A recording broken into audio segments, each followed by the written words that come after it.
During the Chinese Cultural Revolution, totalitarian control was carried forth by undermining traditional family values, attacking the family unit, and through public displays of violence, violent killings, all done through these mass humiliation kind of mob trials called struggle sessions, all for the purpose of striking terror into the hearts of people. Because if you can strike terror into someone's heart, into a nation's heart, then you can control society. Hey, it's Lucas Grobot, and you're listening to the Lucas Grobot Show, where we uncover purpose, relentlessly pursue truth, and own the future.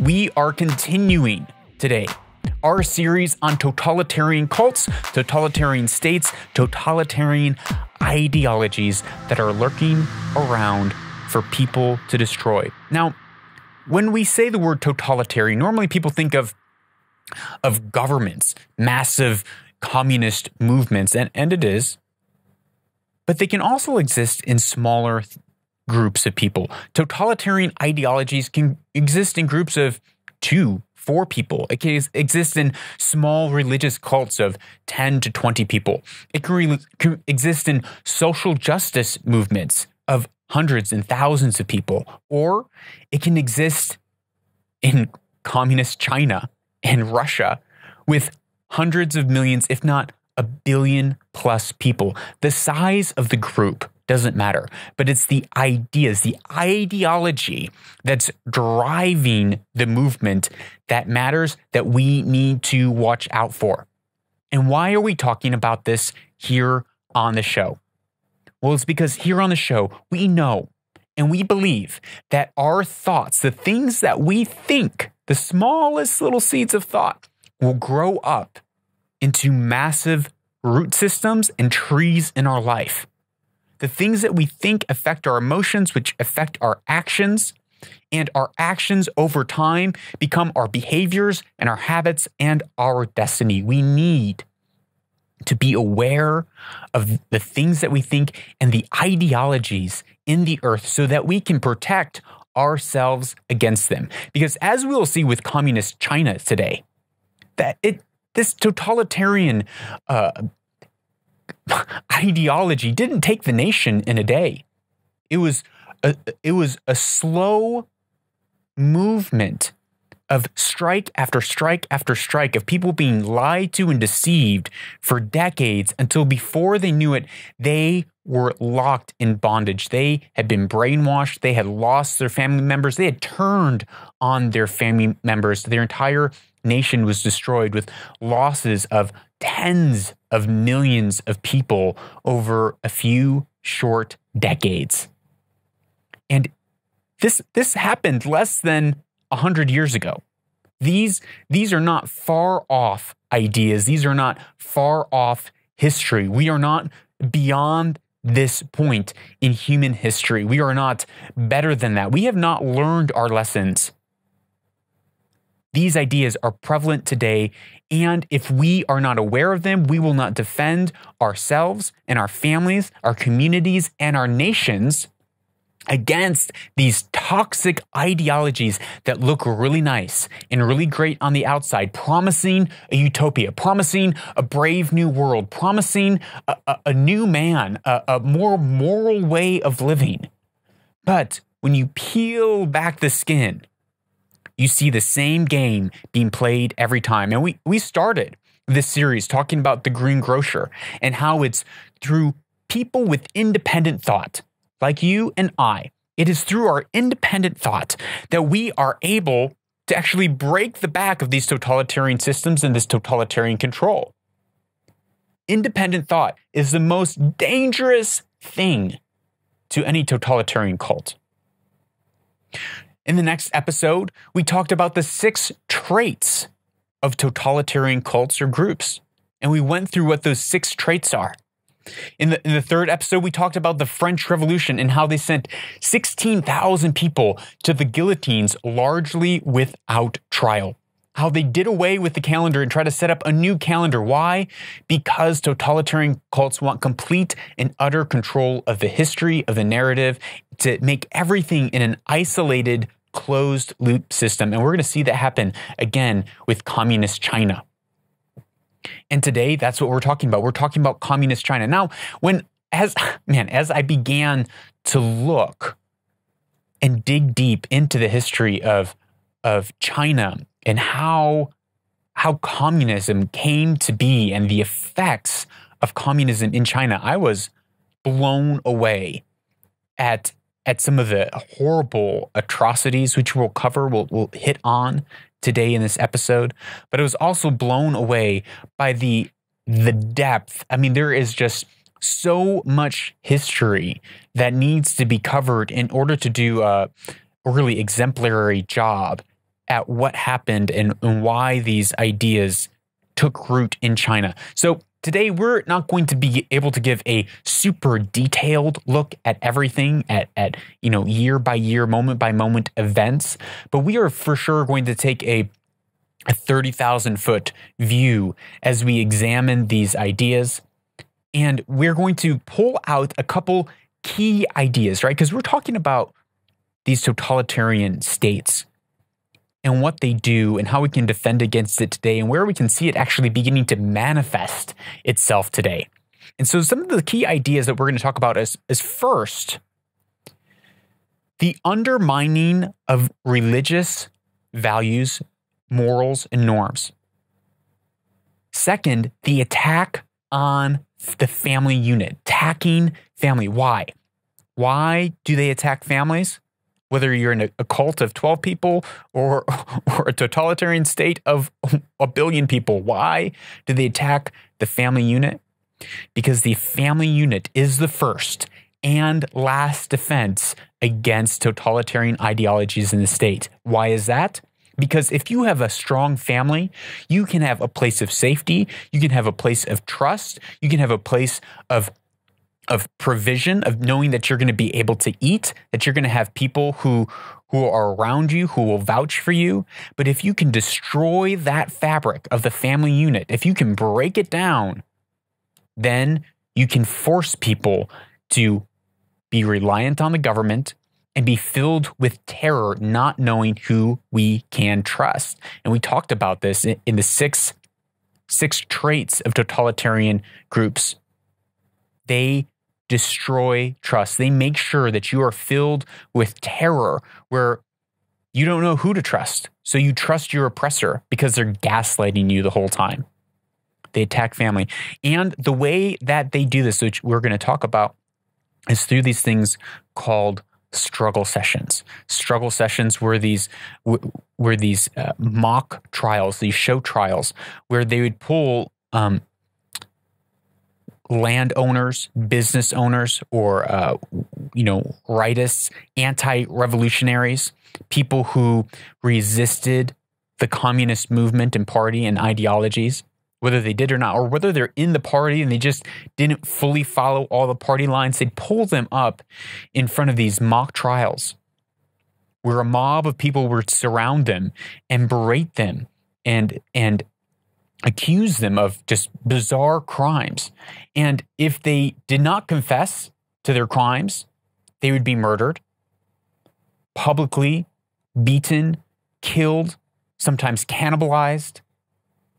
And if they did confess, either they would still be murdered or they'd be sent to re-education internment camps. And oftentimes, their family would also, just by association, be lumped in with them and they'd lose family members. And so family would turn against family. So we're going to be talking about these things. But before we get really deep into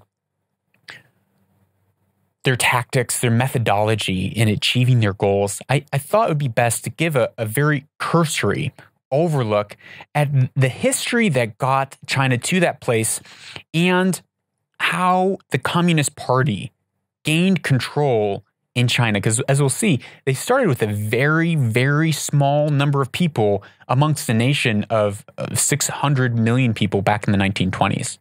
So we're going to see that right now.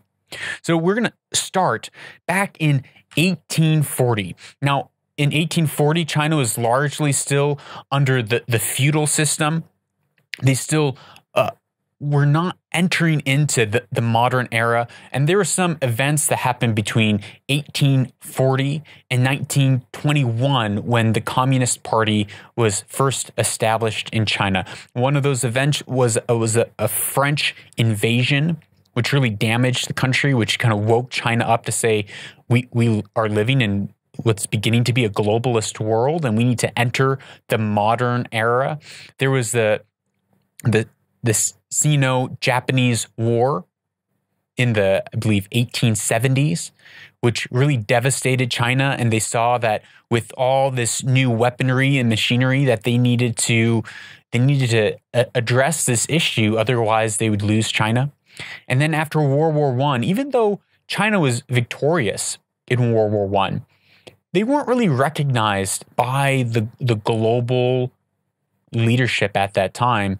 And they were a little hurt at the fact that they didn't get some of their needs and their demands met.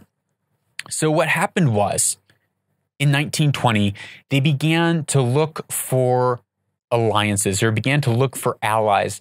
And who did they happen to find? But that's right, Communist Russia in the north, the USSR. The USSR had adopted a Stalin Marxist ideologies. Now, Stalin Marxist ideologies largely were ideologies that, I mean, there's a long history of Marx and Engels and where they got their thoughts and what really it means. At that time, it was the proletariat, or the working class, versus the bourgeoisie. And it was this class war. Now it's has been morphed since then from beyond just class to what's called critical race theory, or intersectionality, where the Marxists in the 60s and 70s realized that class was just too big and broad, and capitalism actually worked. So they had to move it to, people of power to people who are disempowered. And they broke it down into, minorities or disempowered people. So they started with women, and then they started with minority races. And that's what we're seeing manifest around us today. But the beginning of the ideas that Marx actually took his ideas from, which we have talked about here previously on the show, was that he adopted his ideas from Darwin, from social Darwinism. Now, social Darwinism says that in order for humanity to move forward, in order for us to reach a new moment and stage of enlightenment, in order for us to progress as a human race, there needs to be struggle and there needs to be conflict, just like we see in evolutionary theology, in evolutionary ideas, that it's a survival of the fittest. And so social Darwinism says, well, the same thing happens within social groups, that it's the fittest, the strongest, who will end up winning. And that is how we will progress the human race, because if we're breeding among weak people, well, we're just going to get more weak people. So we need to wipe that class of society out, and we need to come forth with a brave new world, a brave new man, and a new utopian society. So within these ideologies of Lenin Marxism and communism, which communism is the mechanism that moves a society from being non-socialistic to socialistic. And once you reach your socialism ideology and ideals, then you don't no longer need communism to mold a society into that. So, but the problem, they don't see it as a problem, but we see it as a problem. The problem with communistic ideologies is that it needs bloodshed and violence and struggle in order for it to move forward. It is a movement. It is a progression, and it's progressive. So with every 7 to 20 years, there needs to be another re-eating and rechurning of the old guard, because we need to continue to press forward into our utopian society until it is reached. So 1921, leaders in China are looking for a new path, a new way forward, and they find communist ideology.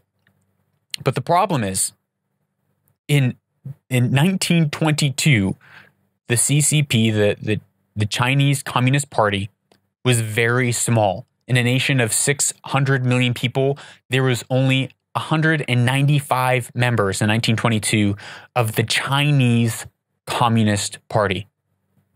And they have adopted these ideas of a utopia to come.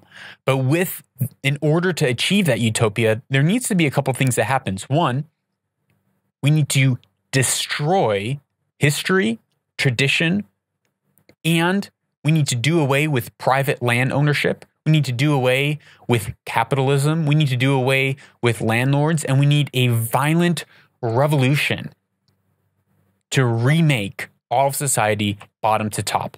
And these ideas were very anti-traditional Chinese society. So in 1922, there's only 195 communist members. And so they were encouraged by the USSR. They said, hey, look, you guys are small at the time. You haven't seen the progress that you really need to see in a short period of time. So what you need to do, you need to join yourself with the KMT. The KMT was the Chinese Nationalist Party who were in power. And so these 195 members join in with the KMT and then begin to garner power from the KMT and at the same time be very subversive with the group, with the organization, openly speaking out against the very party that they were in. But their tactics were very successful because within 6 short years, by 1928, the number of the CCP grew from 195 in 22 to 30,000 members in 1928 in the party. And some of the ways that they did this were they mobilized the people, they mobilized the farmers or the peasants or the working class, and they said the farmers, they are the most valiant members of our society. And so they incited them to riot and fight. And these riots were often stopped by the National Guard, were often stomped out by the KMT, by the ruling party. But what the CCP knew from the very beginning was that they needed to undermine and destroy family values, destroy religious values, to destroy their heritage and their history so that they could use people to carry out their nefarious deeds like war, like killing, like fighting, like turning in their family members. Because in traditional China, the familiar system, the families, was supreme. You know, honoring your parents and caring for your family was number one. But they need to undermine that to say, no longer it's number one, but it's now number 2, 3, or 4, or 5. And you need to first put the party first. You need to first think about the party. And if there's any dissonance with your family, you need to turn your mother or your brother or your father or your sister in. And oftentimes there were cases where, the father would be torturing their sons, or their sons would be torturing their fathers or mothers because they had dissonant ideas. But in order to do this, they needed to break down the family values, which we'll see. But in 1927, in between 25 and 27, as the CCP is beginning to grow, they still don't have power. They're still part of the KMT, but they're beginning to incite these uprisings among villages. And they're starting to say, hey, look. They go to the peasants and they say, look, these landowners are evil and corrupt. They're capitalists. You people are the supreme being of our society, you peasants who are farming the land. What happened at the time, there'd be landowners. The landowners would rent out their land to the peasants would farm the land, have a place to live. It's very much like a feudal system. They were able to then pay rent and they'd take care of the land. which was actually, there was a great relationship that was going on. But they went and they incited violence, and they caused the peasants to turn against the landowners. And they would label these landowners as anti-revolutionaries, as evil capitalists. And they would pull these landowners into the public square, and they'd cause all the village to gather, and then they'd begin to publicly berate and shame and accuse the landowners of these crimes. Not just the landowners, but their family, anyone who worked for them, anyone in their close association. So people would begin to turn on one another because they don't want to be publicly shamed either. And what would happen is, as I've mentioned before, if they did not confess, they would be killed. If they didn't confess to all the crimes. And then oftentimes, if they did confess, one of two things would happen. They'd still be killed. Why? Because the CCP is planning on taking all the land and all of their possessions from them and giving it back to the peasants, redistributing it, which lasted for a few years before the party took it back from the peasants. But then also, they didn't want the landowner to be around to seek revenge of some sort, so they'd often kill them and kill their whole family. Why? Because you're guilty by association. You weren't guilty by what you did, but you were guilty by the class that you were born into. And so China, the CCP in China, in the rural areas, began to break down the system and began to strike fear in the hearts of families, where families are beginning to turn against one another. Now, this was a tactic that was used in the 20s in the USSR, where there would be these public show trials where there's all these false accusations, baseless crimes, and then the person is executed. So they're using the very same tactics that we can begin to see happen again today in modern Western society. Because of the color of someone's skin, they are automatically guilty. Because of their gender, they're guilty. Because someone's spouse says something, the other spouse is held responsible, and people are no longer able to have jobs. They're getting fired because of something they say or something that they believe. And these are the very things that would happen in communist China. If you were labeled as a rightist, as a quote-unquote reactionary or anti-revolutionary, someone that wasn't part of the party, your livelihood was stripped away from you, so you couldn't work. You couldn't eat. Your family would turn against you, because if your family had any sort of emotional connection, they would go after your family.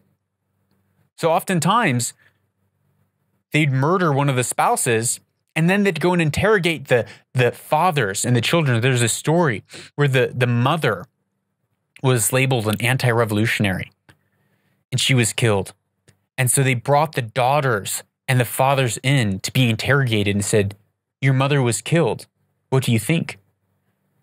And they had to stand there with stoic faces being like, "Oh, well, anything for the party."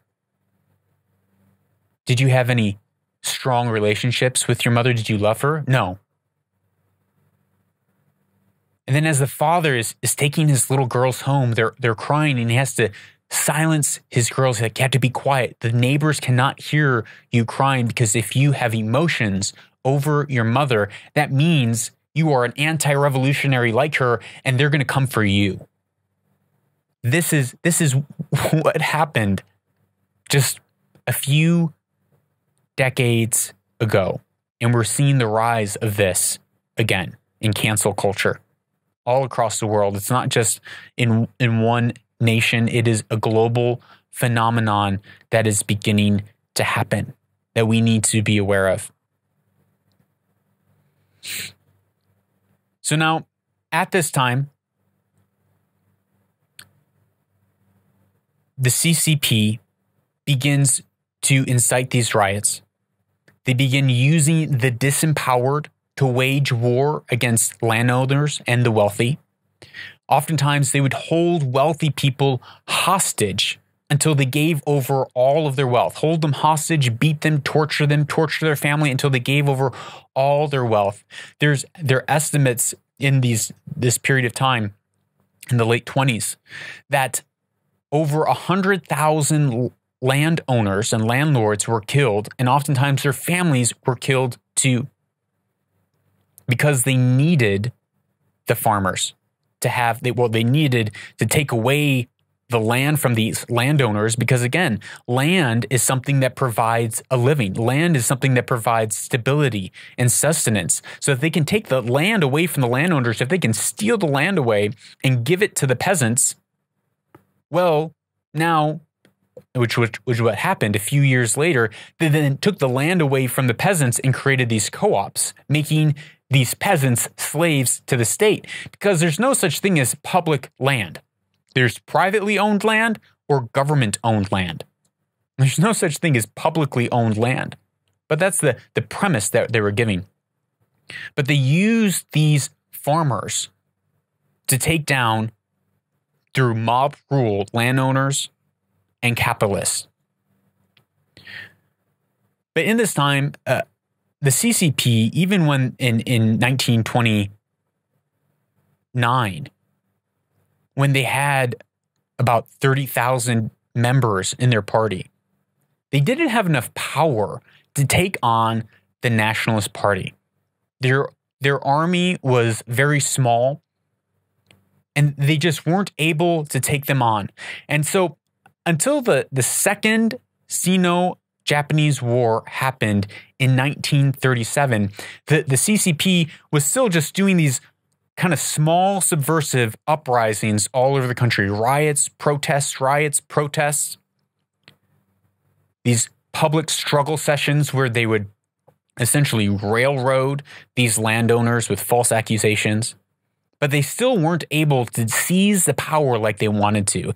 And then here comes the Second Sino-Japanese War in 1937, where the Red CCP army said, hey, we only have about 70,000 troops. We can't really do any damage against the Japanese. The KMT, the Nationalist Party, had 1.7 million soldiers, armed soldiers. So the CCP can't take on the KMT. They can't overthrow them. They would lose in one small battle. So the CCP went into the interior of China and hid during the Sino-Japanese War so that the KMT would lose their power. And so during this time, the CCP would kind of say, oh, you know, we're all united in this fight against China, when really they were just using the KMT to fight against China, and they were using this time to expand their influence. Rather than fighting against Japan, the CCP, rather than fighting against Japan, they were going throughout the back countries of China to essentially build their army to overthrow the Nationalist Party. So this was an 8-year war. And then on the heels of the liberation of China, where the KMT finally wins over Japan, a few years later, the CCP strikes and attacks the KMT. One of the tactics that they used during this time is they would take entire villages of unarmed civilians, and they would rush them to the front of their lines so that the KMT would have to shoot unarmed civilians or surrender. Well, the KMT, they actually had some sort of religious moral value compass left, and they didn't want to kill unarmed people, so they'd end up surrendering. And if they didn't surrender, then the CCP would use that as propaganda against the KMT. So they're using humans as bullets. They're using these humans just to slaughter them, these tribes or these villages of peasants, just to slaughter them as their unarmed army, as propaganda pieces. So it was at this time in the end of the 1940s into the 1950s that they began to really gain a strong, significant power in China. And once they gained this power, they began to purge society in what was called the rectification period. And this is where any thoughts or any people who resisted the ideologies, whether it's in the far past or in the present, were labeled as anti-revolutionaries, traitors, and were killed.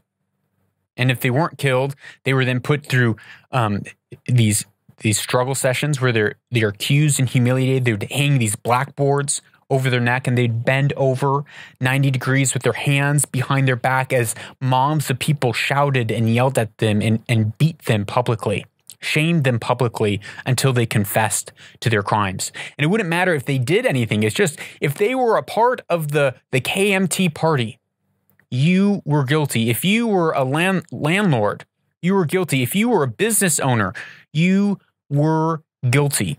They would force people, kids included, to write down the names of all of their family members, all of their relations. They would have them recount childhood experiences and what they thought or what they felt about them to try to understand what were the people actually thinking. And then they would use their personal history and life events against them if any of their ideologies, any of their history didn't align with the party's deeds. And they'd have these struggle sessions, these same shame sessions where they'd bring people in and they would force them to confess to their quote unquote crimes of having ideas and saying, you're right, I was wrong on this. I need to do better. And I'm just going to begin to repeat the party mantra. And I can't have any idea that exists outside of the party mantra. And then after they would confess these things, then the party is going to decide whether this person is going to live or die. And oftentimes they would be allowed to live. They'd be sent to prison only till, at some unknown time, they'd be called back up onto the quote unquote butcher block into another struggle session where they would be executed. Because Mao's ideology was, we need to kill people in order to dominate society, in order to strike fear into society. It was in 1952 that 2.4 million anti-revolutionaries were killed, 2.4 million. And some estimate that 5 million of the KMT party were actually killed and that 10 million died during the land reform. Now, all these things happened. So now here you're looking at 17 million people just there, some estimates show. And then what happened was in 1959 to 1961, there's something called the Great Famine. Now, this famine wasn't brought on by any natural disaster. Actually, the weather was great during those years. But the CCP pulled all the farmers away from their fields so that they would work in steel mills. And they let all their crops rot and die. And so there's also this low shortage of food. But any province that didn't produce enough food would be punished. So then the people were falsely reporting how much grain and rice they produced from their farms. And then they were taxed on that false report. So all of their produce was taken from these peasants who were once the pride and joy of the Communist Party because they overthrew the landowners. And they took that all away and they would actually lock these peasants who now didn't own the land, but they're in these communes. They'd lock them in these communes and they weren't even allowed to leave and go to the city to beg for food. Some estimate up to 40 million people died between 59 and 61 from a man-made famine. Just unbelievable. Unbelievable. The CCP continued to use lies to justify violence. They continued to alter and conceal history, and they continue to use those closed loops of manipulative justice. They'd say, murder is not allowed except if someone betrays the party. Then murder is perfectly justified. You need to honor your father and mother, except if they're counter-revolutionaries. Then you need to turn them in. The CCP purged remnants of any sort of capitalism, any sort of traditional values, and any sort of Chinese society.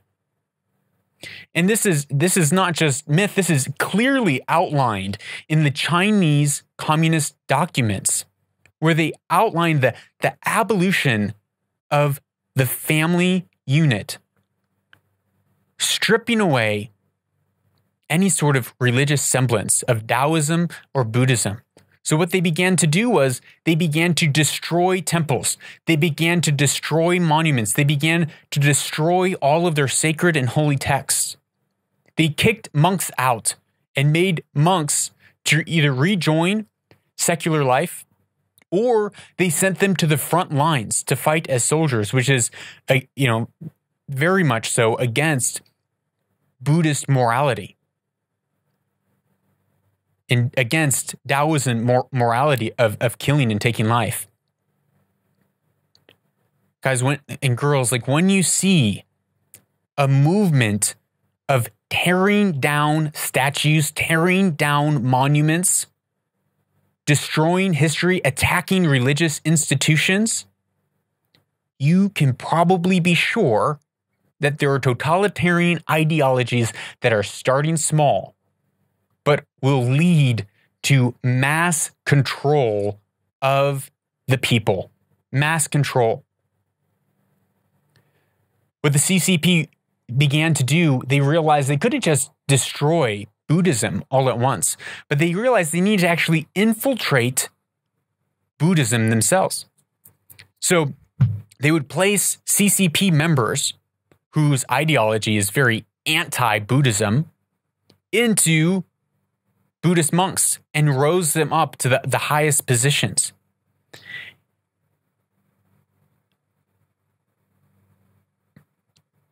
At one point in 1952, there was a Buddhist convention. And at this convention, the CCP attended the convention, and the CCP members within Buddhism began to propose doing away with Buddhist morality, with the Buddhist tradition. They began to propose freedom of religion, saying that we need to do away with monks, do away with nuns, do away with any sort of religious practice. And at this meeting, there was one of the leaders of the actual Buddhist monks. His name was Master Shu Yong. He was at the meeting, and he stood up and he appealed for the preservation of Buddhist tradition, of Buddhist dress, of Buddhist values and moralities. Buddhists and Taoists believe that they shouldn't shave their beard or head, and they were forced to shave. That's what they were saying. They're not allowed to wear beards. He stood up to say, hey, I think we should preserve this part of our history. Well, you can imagine what happened. He was shamed. He was beaten. His skull was crushed. And then he was held in a room for days on end without food or water, without even being allowed to leave and use the bathroom. He was 112 years old, bashed in skull. They left him there. When they came back a few days later and they found him still alive, lying on the ground, they beat him some more. The CCP went on to take over complete control of all the religions, of Taoism, of Buddhism, and of Christianity. Why? Because they needed to destroy morality in order to push and desensitize people in the killings and in the violence. So there's no moral ground to stand on. There is no God. There's only the state. In 1950, a man named Wu Dong started the Three Self Church. Their ideologies of the Three Self Church was self-administration, self-support, and self-propaganda, all to, quote-unquote, fight imperialism. It was a state-controlled church.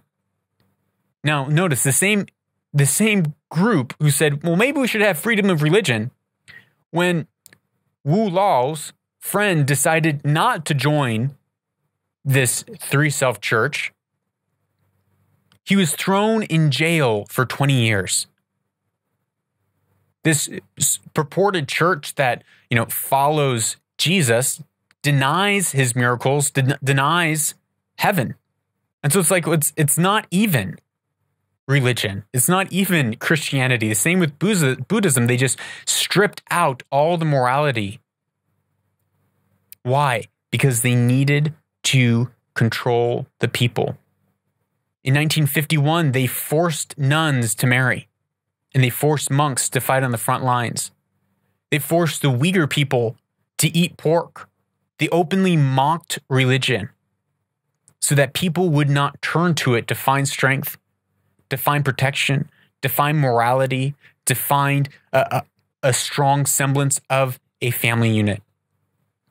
Another tactic that they used was they trapped intellectuals. They started this movement called "Let 100 Flowers Bloom and 100 Schools of Thought Contend." And as they let this movement go on, they invited intellectuals and critics of the CCP to openly criticize the CCP in the name of tolerance, in the name of progression. But really, it was just a trap. There's another story of Li Wei-han, who is the minister of the United Front Work Department. Now, he was a member of the CCP, and he called an intellectual by the name of Zhang Bu-zhong to a rectification meeting. Remember, these rectification meetings is where they bring someone in to purportedly hear their side and hear their thoughts, and then they trap them, they berate them, they shame them, they label them anti-revolutionaries. But here, Zhang thinks that, this is, they want to hear my ideas. So he comes into this meeting, and they have a nice room. He sits in the front sofa, and he shares his ideas with Li and just open criticism, and Li's asking him very thoughtful questions. But Li was setting a trap. And after the meeting was done, Zhang was labeled the #1 anti-revolutionary rightist in China, and his fate was sealed, along with 550,000 other intellectuals in that season. Trapping intellectuals by saying, hey, you have freedom of speech. Now that you've spoken freely, you are an anti-revolutionary, and you will pay the consequences through being shamed in these struggle sessions. In these sessions where the mob comes after you and they take away your right to work, they take away your means of making a living, they attack your family turns on you, intellectuals turn on each other out of fear of losing their lives. And many lost their lives. If these intellectuals didn't submit to the humiliation, if they didn't admit to their quote-unquote crimes, if they didn't renounce everything that they believed and fall lockstep in with the party's movement, they were killed. They were killed. Because it isn't a rule of law anymore. It's not based on what you do or don't do, but it is you're guilty by implication. If you were related to someone or if you held a class, you are instantly guilty based on the class that you're in. If you were a landlord, if you are rich, if you are reactionary, if you are rightists. Now, as we mentioned before, these terms have morphed and changed, and now these same ideologies are seen through a different lens called critical race theory, a different lens called social Marxism, where instead of it being the landlord, which it still is, it's being the landlord being rich or being rightist, it's being white, it's being male, it's being cisgendered, it's being what is your origin and your race. And they said that this theory is called class origin theory. They said one's nature, listen to this, one's nature is determined by the class into which one is born. The same thing happens today. Your nature is determined by the skin that you were born with. Your privilege is determined by your skin or your class that you were born with, and you are guilty or innocent based on your privilege. And if you don't confess your racism, if you don't confess your privilege, if you don't confess how you're compliant and play a part in these quote unquote systems of racism, if you don't confess that, then you are canceled, you lose your job, you are blocked, your family is attacked. All of these same totalitarian tactics that we see used in Maoist China is manifesting today. And these were all used to destroy trust among the family units. When you see that, hey, if I don't speak up against my mom and my dad, I'm going to be killed too. If the mom and the dad don't speak up against their kids, they're going to be killed. If there is no morality, if we have erased all of our religious history, all of our morality, if it's all gone, and everything is these public shamings, these public killings, and this mob mentality, this is where it leads. I want to end this episode by reading a quote from the Black Lives Matter's About Us page. This is a direct quote from the Black Lives Matter website. Now, I want you to remember, totalitarian ideologies, communist Maoist China, in their founding document said, we must destroy the family unit. Why?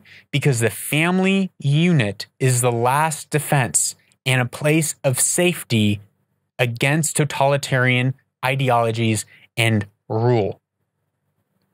The family unit is a place where you are able to think differently than other people. If you can disintegrate that, if you can destroy that, then there's no safe place.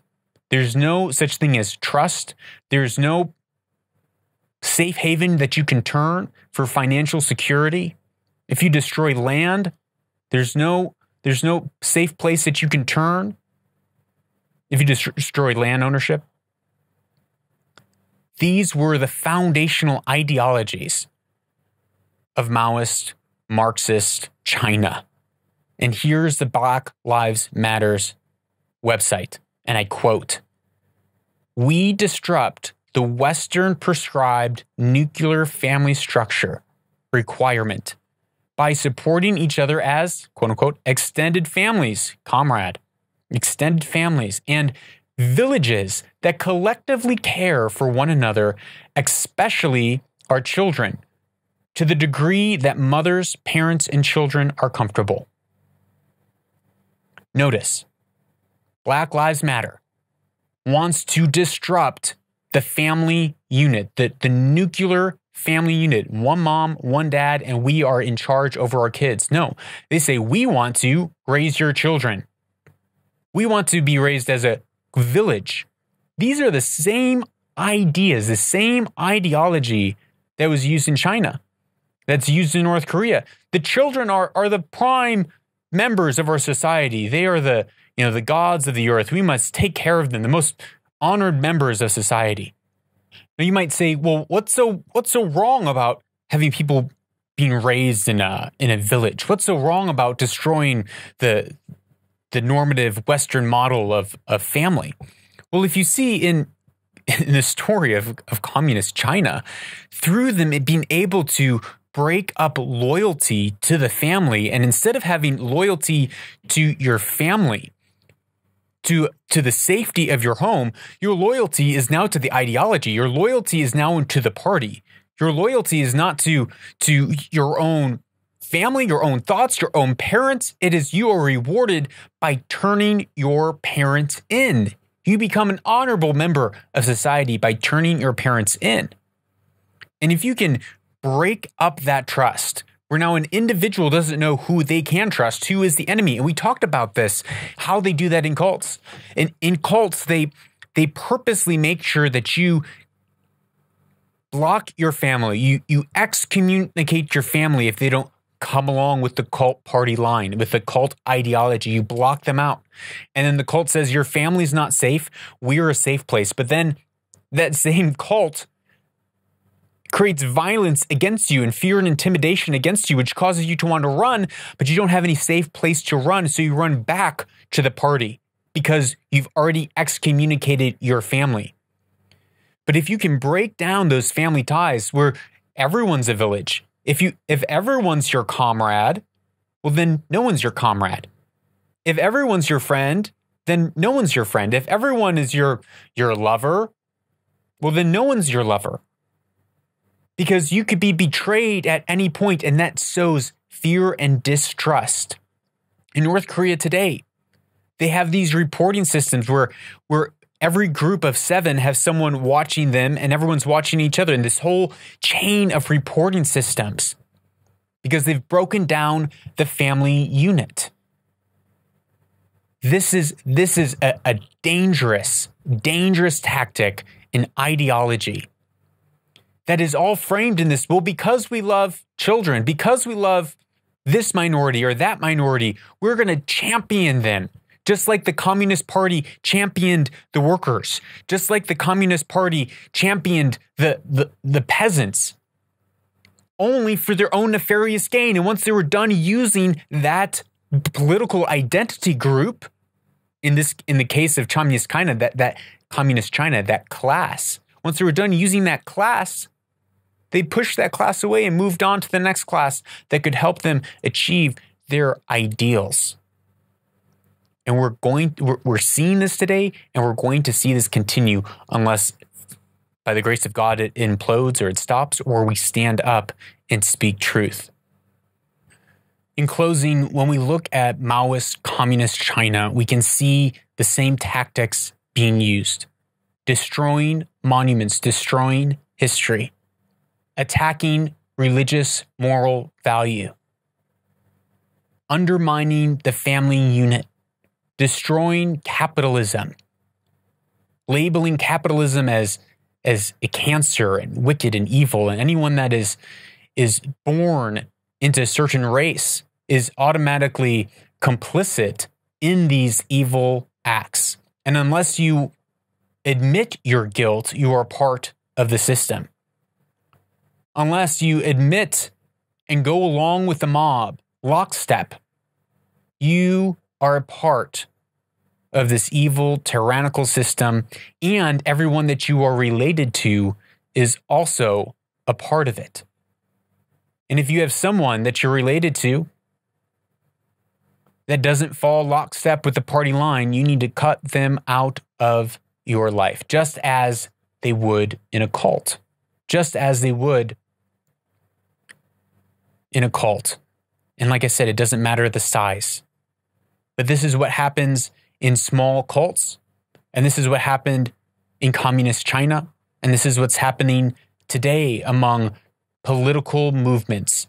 That if you have anyone that disagrees, if you have anyone that is straight, white, male, they're automatically complicit in a system of power.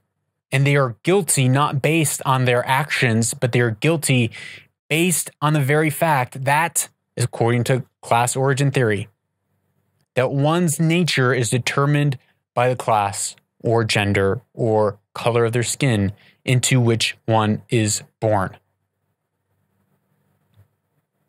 These are dangerous ideas. The reason that we're talking about this is because these ideas are manifesting themselves again across the globe today, just under a different banner, under different terms, but it's the same totalitarian cult-like practices, cult-like ideologies, where they attack the family unit, where the family is not safe, where you are, in communist China, you are praised and rewarded for being the most vocal, the loudest person to call people out on their their anti-revolutionary reactionist group level ideology. You were praised if you turned your family members in.